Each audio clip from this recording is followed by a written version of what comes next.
bank. Hey guys, welcome back to another episode of Money in the Bank. So as always, I have Brett here with me. Hey guys. So I'm a little concerned now because I don't think I have a good trivia question for you. Thank goodness we can stop this ridiculousness. But let's see. I'm going to try to think of one. What was the first show that I ever watched on Netflix? Doctor Who reruns? Yeah. Oh yeah. Good job. That was a good guess. That was a great guess. All right. So kind of funny because that'll kind of relate into our conversation later. But today we wanted to talk about how to stop just consuming things and start also producing things. Getting out of the consumer mindset. We've talked about that briefly in a couple podcasts. So yeah. Glad we're circling back to this one. But kind of circling back and talking about it in a different way. So instead of just talking about consuming goods and listening to marketing, I also really kind of wanted to hone in on consuming things, because it's very easy to just sit there and watch Netflix or play games, video games or whatever it is. And don't get me wrong, we do all of those things. We have a Netflix account, which we are thinking about canceling, but we still have it. We play video games. We even have a Switch, which is one of the newest systems. So it's not even like we play old games. We stay up to date on it.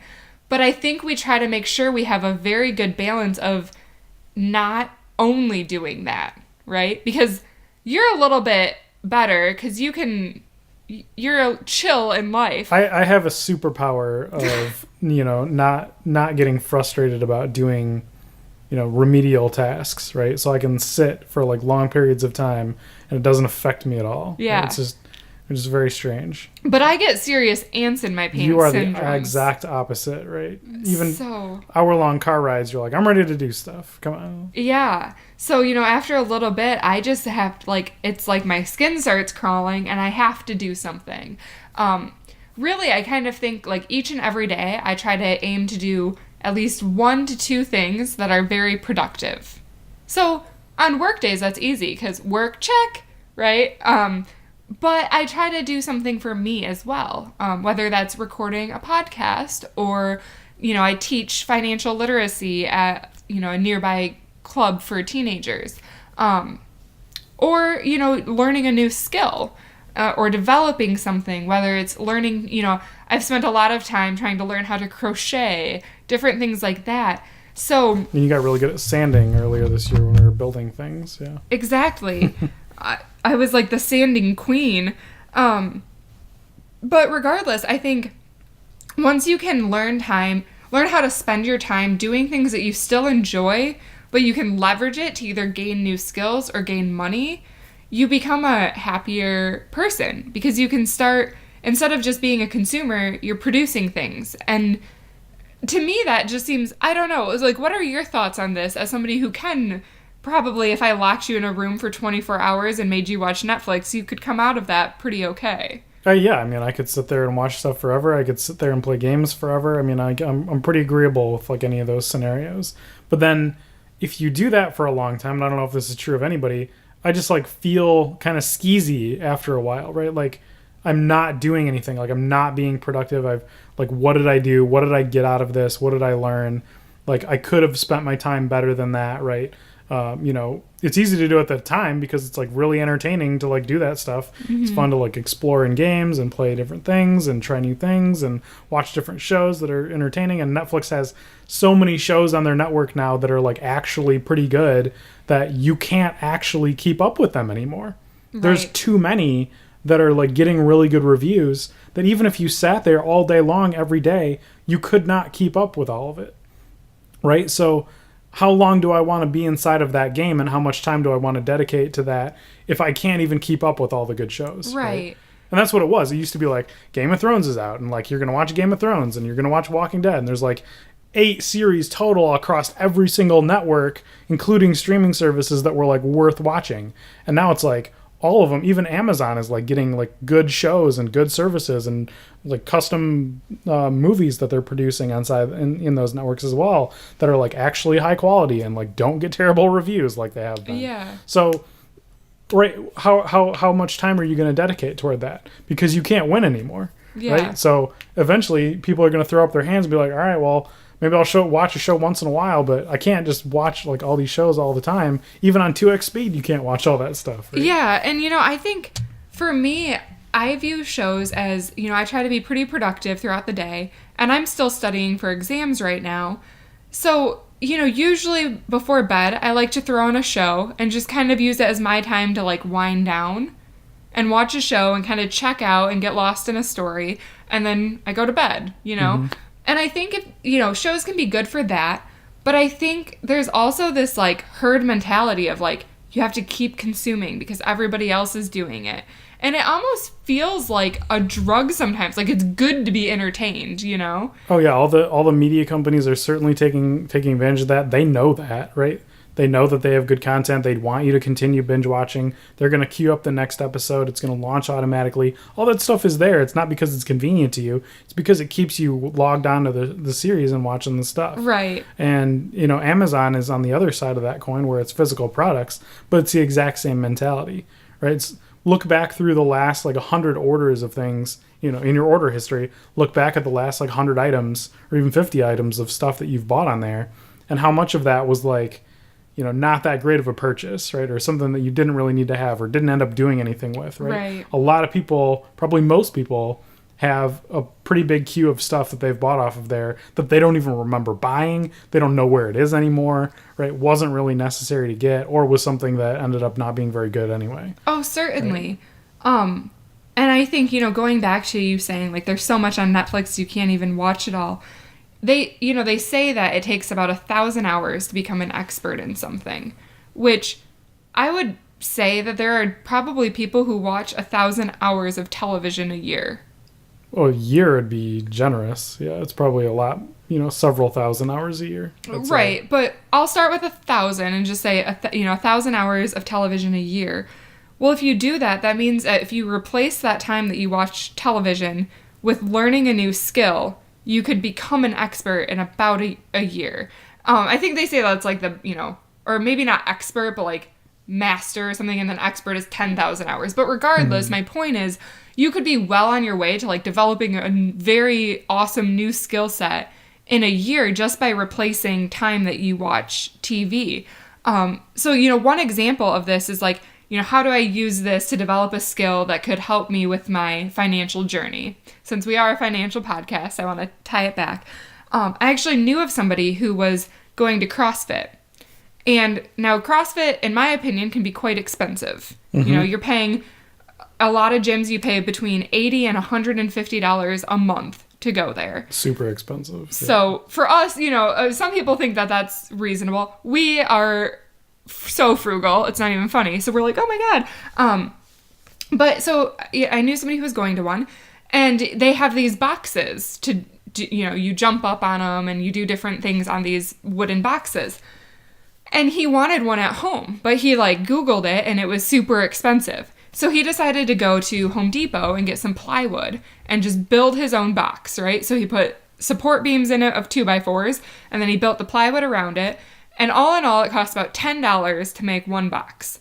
Well, then he was talking to his buddies at the gym, and they were like, oh, we want one of those. And it's super expensive to order one online. So how about $50? We'll give you $50 for it. So he started making $40 per box. And then before you know it, they tell other people at other gyms, and he has more business than he can handle in his local community doing this on the side because he took the time to learn how to do basic 45-degree angle cuts and throw some wood together. Mm-hmm. That, to me, that I'm like, that's awesome. And probably learned how to sand pretty well, too. Right? Yeah, sanding comes in handy, let me tell you. But yeah, I think that's a really cool example of that's something that was probably just as relaxing for him to do. And hell, if he really wanted to, he could have probably put a little TV down in his room and continued watching Netflix during this process, Mm-hmm. But instead he chose to do an activity that was still relaxing to him. Once you kind of get the routine down, it's a very relaxing, monotonous project. But it also made him some money, and he was learning skills on how to make these clean cuts, and probably every time he made it, he got faster and more efficient, wasting less wood and, making cleaner cuts and all of that. And developed, I mean, the woodworking skills is one thing, but like if you're out there networking with people, finding people that want your stuff, basically doing viral marketing because, people are spreading the word about how good the stuff is, and, working with people in gym, figuring out pricing models for how to best like price things versus what they cost, right? Those are all a bunch of skills that a lot of people don't even think about that, you also get better with as you start doing stuff like that. And does it make sense? And is he making too much money now? And now he needs to like learn how to start an LLC or whatever, quick things, not hard to do, right? Anybody can pick this stuff up, but unless you're going to do it, that's a totally different world from what you're doing today. Right. If you're just going to sit there again and, watch TV, you'd never even think about considering doing any of that kind of stuff. Right. And, instead he went from, doing whatever else he did to making a decent side income from this business, and to me that's just so respectable while he's gaining these skills and just becoming a more well-rounded person in the community, And so then I think, if he were to look back and think on his life, like, oh, what did I do last month? Oh, well, I, made these boxes and I sold them and I met these people. And, oh, yeah, then I delivered one to this guy who happens to be a plumber and I had some plumbing issues. So now I have a connection there.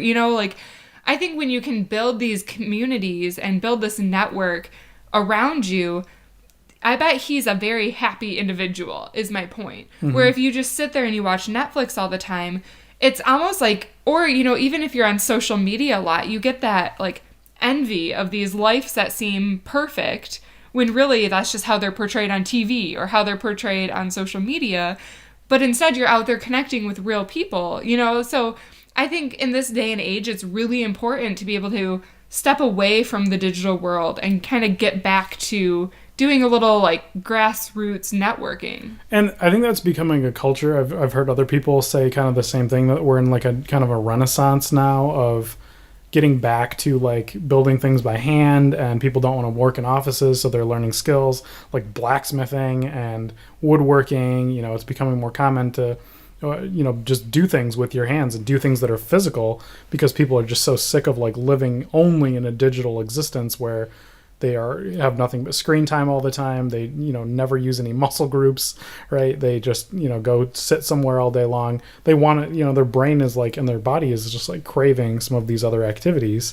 And, that's becoming a kind of a cultural thing now. And that may become more prevalent. It may just, fade out. We're not sure. But I think, from what we're talking about, we feel the same way.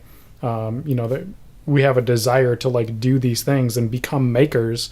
Doesn't matter what it is, but if you're producing something, it makes you feel good, right? Rather than if you're just like working for a company and making them more money, all the time or whatever it is, or making them be more effective at making their money or selling more products or doing whatever that is. It's not as effective because you're not actually doing anything. Right. I mean, it's just not very fun to be a cog in the machine. Right. But I think, we advocate like, yes, you have to do jobs that you don't enjoy because you need to make money, right? Like, we like our jobs. We don't love our jobs. It's not like we enjoy being on, going to corporate jobs every day, but we can see that they're very valuable to us right now. So we kind of advocate, go and take care of your job.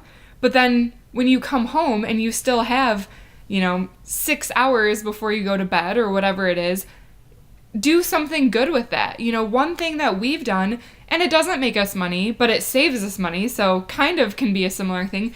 We've really honed in on our cooking skills to the point where I come home most nights and I cook. That's a lot of what I do, but it's relaxing and it's beneficial to us.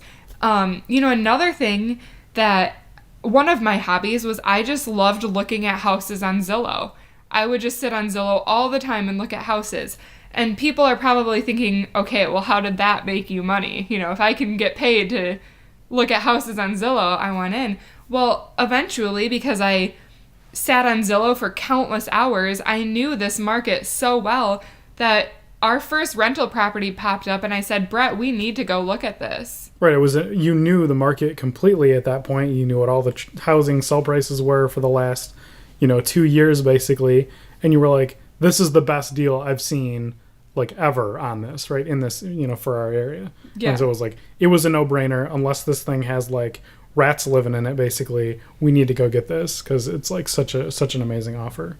So yeah, we jumped all over it, and it's been great so far. Right. So it was definitely the right decision. We made it immediately. We didn't have to like hum and haw about it, right? Because we had already done the research in advance to know it was a good deal, right? And obviously it was a slam dunk for us. So, I mean, yeah, any one of those little things, and you can do that. That was your passion project, right? And you turned that into something that was like a great thing. Mm-hmm. And a lot of people can do that. Even people that just love to play games all the time, right? It's an entire industry now. Like the Twitch platform, right, is like the gaming live streaming platform that makes it's almost $1 billion industry just for that site, right? They get viewers, they get donations. I mean, it happens all the time. It's a huge industry. There's competitions. I mean, there's speed running is like becoming really popular now. Just people playing indie games now is becoming super popular. You can play video games all the time, but like stream it on there, give it a try, see if people want to like see you do that. And you'll learn a lot of things about that. You'll learn about growing an audience. You'll learn about analytics for data tracking. You'll learn what people do and don't like watching you play. I mean, it's just a lot of extra layers on top of like just sitting there and brainlessly turning your brain off and just like plugging out and playing a game. Like experience it a little bit, talk to people about what you're playing and try something different and try something new and find a new game that nobody plays and do that kind of stuff. Or like on the YouTube platform, right? That's nothing but creators that do exciting things. And maybe you want to maybe you have a passion for like grilling stuff and making hamburgers. And like, I know there's somebody that I knew for a long time that created copycat burger recipes from restaurants. And like grew his entire channel because like this is how you make like this burger from like Red Robin or whatever. Mm-hmm. And then it was like this is how you make this burger from like this special place in like San Diego that's like super popular and like really secretive. And or like the umami burger, right? We loved like the umami stuff like when we were out in San Francisco several years ago. And this guy like copied it, and then of course they like tried to sue him or whatever, but that gave him a lot of traffic on the channel. You just have to replace one letter, so instead of umami just be like, oh, it's ooh kaki. Yeah, right. And then you can get away with it. Right. Yeah, so I mean that's kind of feeding the machine on both ends, but it's them growing all those skills and all those talents, and like they buy more equipment, but they get better at it and they really love doing it, and that makes them happy to like make those things and serve that audience. But then on the other side of the coin, it's producing that same content where people are just like sitting back and absorbing it. So I think you can be the one that produces. But even if you are producing content, I think sometimes it's good for you to consume content to see what other people are doing and what how are their reviews structured, and can you learn anything from them, and can you gain any information from how other people are doing things, or are they talking about things that you're interested in? Podcasts are something that you can, in YouTube videos, the beauty of them is it's great to create them, and there is a time and place to consume them. Because a great example of this is we had to figure out how to replace a garage door at one of our rentals. And it was so much cheaper for us to take the time to figure out how to do it. But you can bet that all we did was watch like 4 YouTube videos on it, and then we walked in and did it. Oh yeah, I mean for like anything. I mean that's a great platform to watch like educational things about. Even the burger guy, right? It's like it wasn't just like, here's the burger, this is what I made, here's the recipe. It was like, here's how I grind up the spices, and this is the meat blends that I use. And like, if you want to go cook this yourself, this is exactly how you can go do it. And right, so it's basically an educational video of like, if you're interested in this and you want to do this and you really like this one thing, this will start teaching you how to cook. Right? And I think that's the beauty of the world that I envision, is like, we are all creators, so then we are all consumers as well, because there are things. Everyone specializes in different areas. So everyone has something to offer, but we don't all have the same exact package to offer. So, that guy can teach me how to make a great burger. And then, your favorite like juicer guy can tell you which juicer to buy. He tells me to buy every juicer and buy them all from him. But, yeah. But we also learned how to replace our dishwasher on there, how to install that. Yep. So we resurface the deck, restanding the deck, building the bench. I think it was different tips and tricks for like doing some woodworking things. Yeah, all so, that stuff's out there. We consume a lot of content and then we take it to learn new skills. And then, we try to contribute, I guess, by producing our own content in other areas that we feel like we could help people with. Mm-hmm. So I think when you do it that way, you have this awesome cycle of people helping people instead of companies telling you what to do and buy and consume. Right. They're basically treating you like you have a funnel in your throat and they're just pouring content down it and they're saying, give me your money. And don't be that guy that's got the funnel. Yeah. Be the guy that like has binoculars out looking for new things. Ready, with his brain open, trying to absorb more material so you can do something with that. Yeah. And one area I did want to mention is I mentioned that a lot of people specialize and it's great to create content where you specialize, but that doesn't mean that you shouldn't try other things. So, I think a lot of business people will tell you specialize in what you're good at and hire people for everything else, which is, I understand the value of that advice. But I also think that it's really beneficial. You have 24 hours in a day, and you have to spend some of them sleeping, and you should spend a lot of them doing what you're really good at, right? What your number one specialization is. But I also think there's something that's really beneficial about carving out time to learn new skills, to challenge your brain, because I think that actually ends up making you a more well-rounded person and a better person overall, even in your field. Because when you challenge different parts of the brain, it's like at the end of the day, you just become a better person overall. One example that we did is we took a German class, which was really outside of our normal wheelhouse and something we, wouldn't usually just start speaking German. But it forces us to think about things differently. And I think that's really good. We've also preached that we've done a lot of work on our rentals ourselves, which has not only saved us probably at this point actually thousands of dollars easily, maybe even above 10,000 at this point. But we also we save all this money, but then we have these skills where it just gives us this confidence and it makes us feel really good. Like when we go to rent out our unit and people compliment the floors that we installed ourselves, it feels good to know like we did that. And I think we could have spent more time, my specialization in that area was finding new properties, but then there's a benefit to being able now I'm willing to look at properties that maybe I wouldn't have looked at before because I would have been scared about the carpet or the paint, but now I'm like, oh, I can paint and I can replace the carpet. So if this is a good deal and structurally the unit is great, I'm not scared off by this puke green shade carpet. Or even if you don't want to do it yourself again, how much work is involved in it, right? So you're not going to get taken behind the woodshed from a contractor of some kind that's like, oh no, this is a $10,000 project. And you're like, no guy, I did this for $800 myself over a course of 2 days. So it is not anywhere near that. Exactly. That's a really good point. And I think I always kind of go back to the example of growing up and even now, I don't know a lot about cars. So when I'm at that oil change and they're like, you need this and that and this fluid, I used to get really taken aback and I was like, oh all right, do it all, and my $25 oil change would all of a sudden run me $80. And slowly I've just learned a little bit more about cars and I'm like, all right, yeah, I understand that my wiper fluid needs to be topped off. Nope, you don't need to.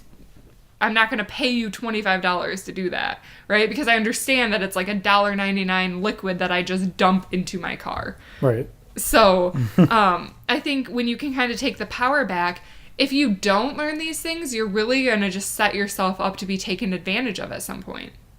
Right, and it's by something. And I don't know that you can't be an expert in every area, right? But, pick something that you think is interesting and pick something that you think is easy and just explore that a little bit. Yeah. I mean, we've been diving hard into cryptocurrencies lately, right? And learning learning basically that nobody understands cryptocurrencies, right? The more that we learn about it, the more that we understand that every time we hear somebody talk about it, we understand more and more that they don't know what they're talking about. Yeah. Right? So, that's a fun, experience right now too. And this is an interesting market to do that in. And you don't get these opportunities all the time where, like, it's so cutting edge and so out there, and there's so many misconceptions, more importantly, that you can really become an expert in it more than other people are. Yeah, it's quite comical when you realize that people are buying something that they do not understand at all. Oh yeah, there's no way, right? There's so many people that dump so much money into this so fast. There is no way that those people have any idea what they were thinking about buying, right? Or what it and, did, or what it was for. If they would have taken their 1,000 hours of TV time to learn about crypto, then they might have made better decisions.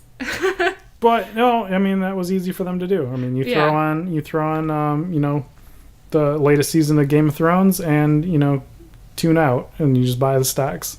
Hit trade, see where your money went. I mean, some guys started a show, and by the end of the season, it jumped up 4,000%. Right. And then some other people turned on the next season, and it went down 5,000%. But and that's the hard thing with cryptos right now is people have made a lot of money on them, and they have gone up a lot in the past year. You basically couldn't have picked wrong. In the last year, across the board, most of them have gone up. So it's interesting because it's creating this environment where people want more. It's that greed of like, I want that same return again. But we will definitely, I think our next episode actually will be to dive into cryptocurrency. So I don't want to go too far into the rabbit hole now because we could probably talk about it forever. And I also don't want to give the impression that we think it's a bad thing by this episode. When we were talking about it now, we're talking about people's reaction to it. But I think some of the technology is very cool and very useful.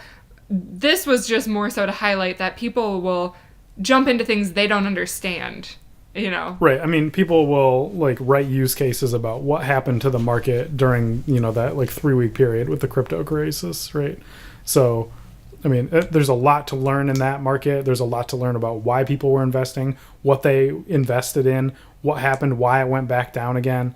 I mean, there's all kinds of stuff just by itself of why that happened that has nothing to do with cryptocurrency at all, right? That's market analysis, right? 101, right, for that. But what the crypto stuff is, was no different to them as buying McDonald's stock. Right? Exactly. They were treating it like that. They don't know. They may have never even eaten McDonald's before, but, they're going to buy the stock because they think it's going up, right? So that's what happened with the crypto stuff.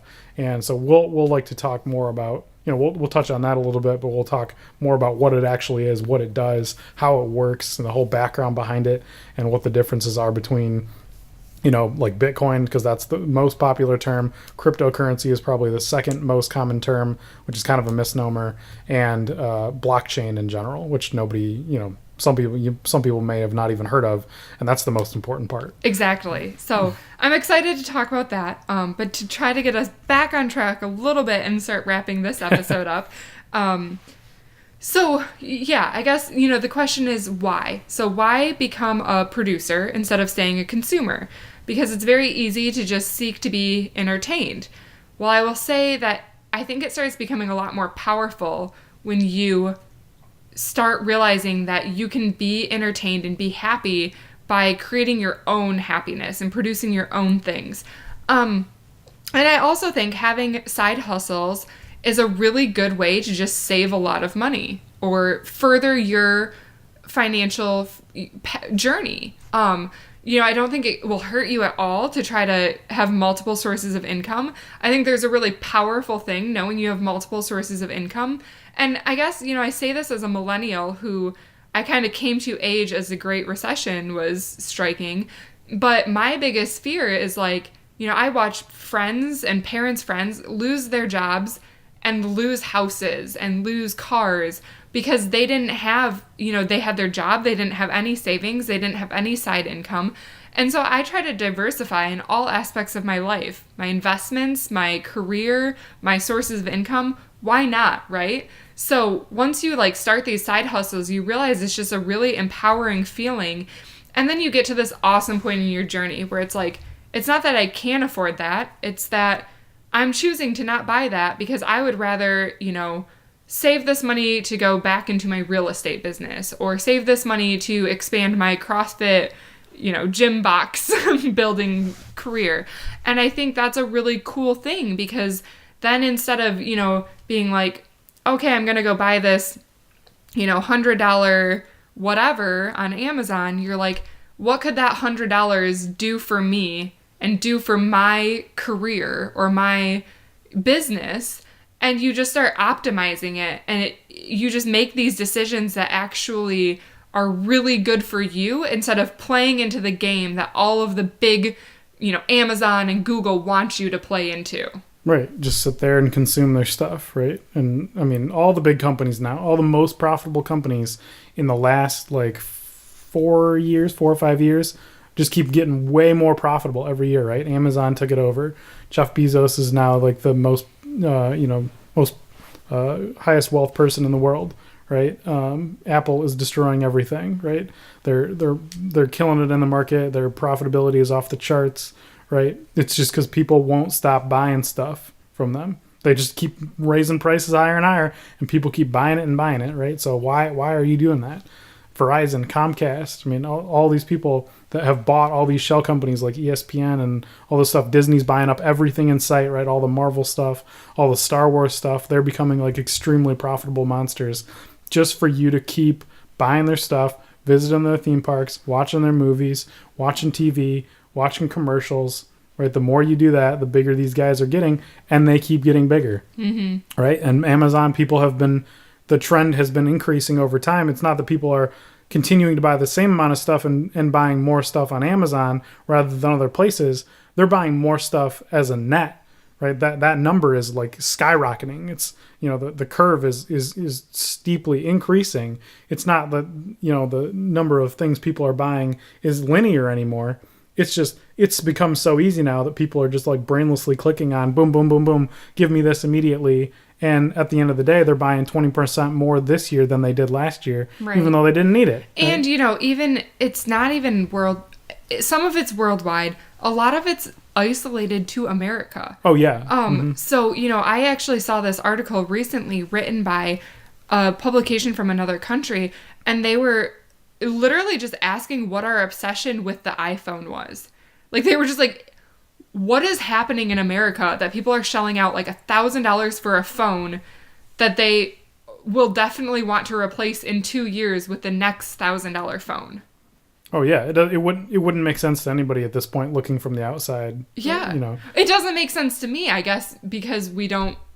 It's purely a status symbol at this point. There's a lot of amazing other phones out there that compete with it, that do all the same things, that are not as nearly expensive, right? But, it's amazing to me because Verizon, I guess, was the birth of the 2-year phone, because it used to be you signed a 2-year contract, and then when it was up, back in the day of the flip phone, you got a free phone to, in the next 2 years or whatever, and or a cheap phone. That's when you could get the discounted price.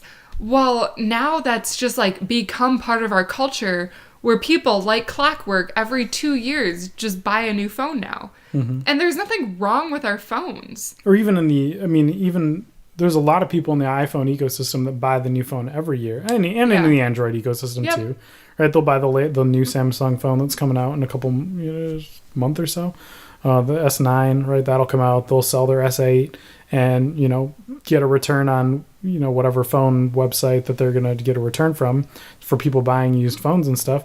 I mean, that's a great place to do it too. Buy a 1-year-old phone used off those sites from these guys that want to have the latest and greatest stuff. Right. Those people are out there. You should take advantage of that.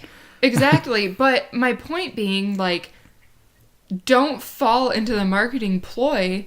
Don't think that you need a new phone every 2 years. Use your phone until you have reason not to. We're great examples of that. I used to be on the 2-year phone plan. We bought the Nexus 6P 3.5 years ago. 3 years ago? Almost 3 years ago.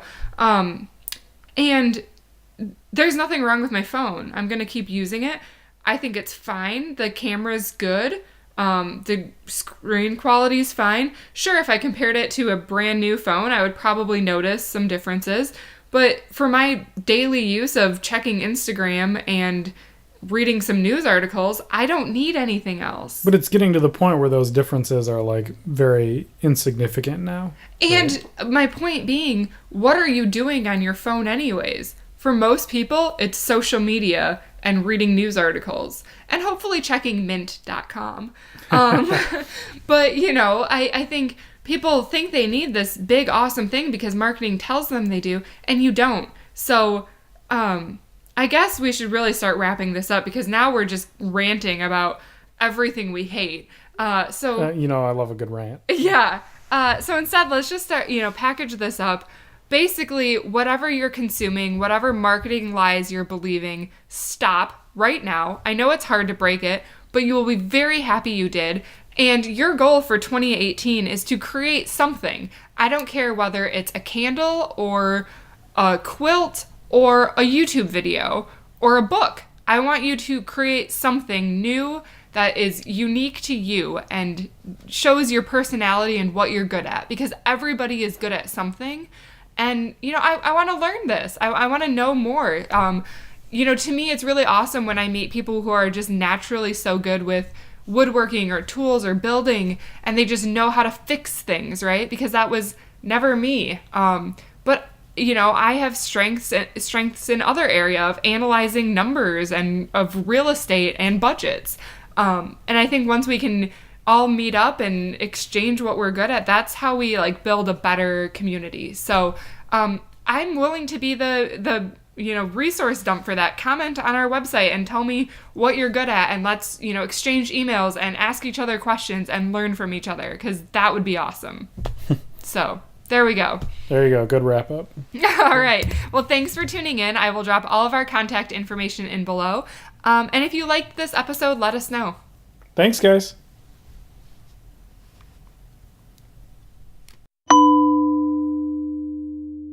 Hey guys, thanks for tuning in to this week's episode of Money in the Bank. Make sure to subscribe to us on the iTunes or Stitcher app so that you get weekly alerts every time we post a podcast. Or if you want, you can visit my website, moneyinthebankpodcast.com. And if you want to reach out with any questions or further comments, please email me at Angie@moneyinthebankpodcast.com. I look forward to hearing from you. Money in the bank.